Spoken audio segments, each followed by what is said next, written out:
Good morning, boys and girls. All right, continuing on with Mr. Turrup.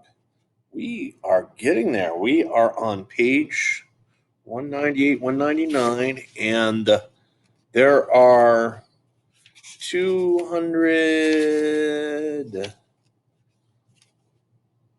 like 267, 268 pages. So we are got maybe like 70 some pages left, something like that. Okay, here we go. Yesterday we read about Jeffrey. I'm just going to read it real quick because it's a real tiny little bit. So just to bring us back into the loop here. So remember the kid James that they were visiting in the classroom. He's leaving to go back to his home school. So Miss Kelsey brought us good news and it fired me up. James is leaving, she said.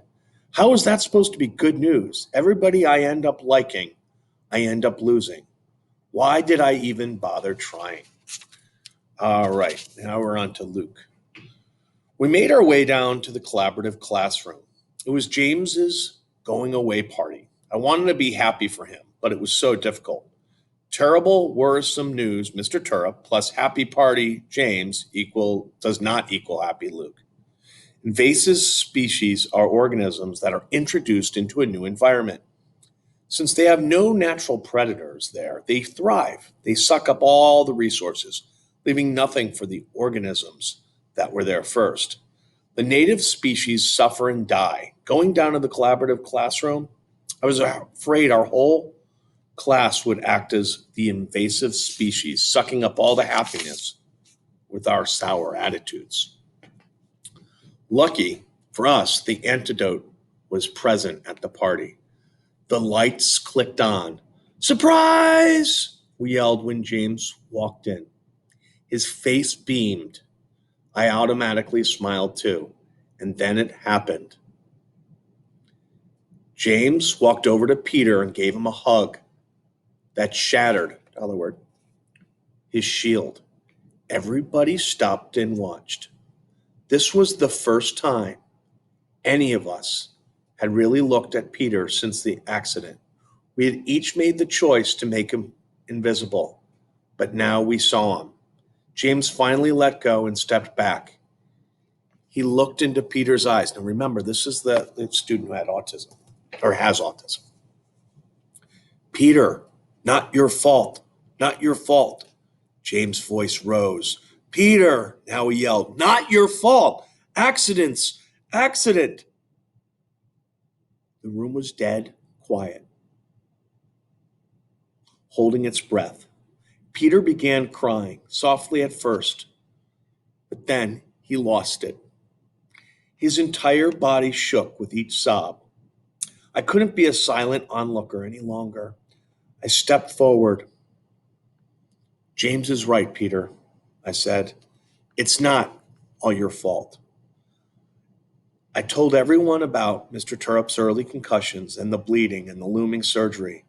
Besides, I said, Peter threw the snowball because of me. I cried now too. Accepting responsibility can make you do that, I guess. I hugged Peter right there on the spot. I walked over and hugged my Elmer's sneakers nemesis. And then our crying classmates hugged us. Thank you, James. So something good came out of that. All right, now we're on to Alexia. Now remember, she's kind of back in the loop with those girls because of Mr. Turrup. Like, isn't it weird that Peter called them retards? Remember, we'd never say that word. Way back when Teach first told us that we were going to work with them. And then it was like one of them helped save Peter. We're lucky. Some people are so full of goodness. Like Jessica and Anna and Danielle, I was mean to them, but now they're my friends again. I'm lucky. I was lonely without them. I bet Peter was lonely too. But none of us did anything about it until James said something.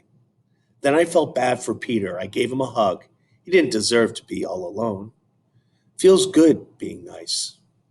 I like it better than being the old Lexi. I hope Teach gets to see how he helped me. Now we're on to Jeffrey. Things happen for a reason. Jessica told me that. I didn't hate Peter. Even if I wasn't smiling on the outside, he had me laughing on the inside a lot. He just liked to have fun, and the good fun went real bad on him that day in the snow. That's all. It wasn't all his fault. James told us that. James had more courage, more good heart in him than all of us smart kids. I don't know if James's words alone would have been enough, but then Cool Man Luke came to the rescue. Not just Peter's rescue, but all our rescues. We needed to talk. Thanks to James and Luke, we started to. Things happen for a reason. That seems to be kind of the theme going on here in this book, huh? Things happen for a reason. I can't find all the reasons. Did everything we did with the collaborative classroom lead toward this moment? Is this why it all happened? Why did it have to be Peter? And why did it have to be our teacher in a coma? Was it so that I would learn that life isn't fair sometimes? Because I learned that long ago with Michael, remember his brother. All right, we are going to stop there for today. And we are moving on to Anna, page 204. All right, till next time, have a great day.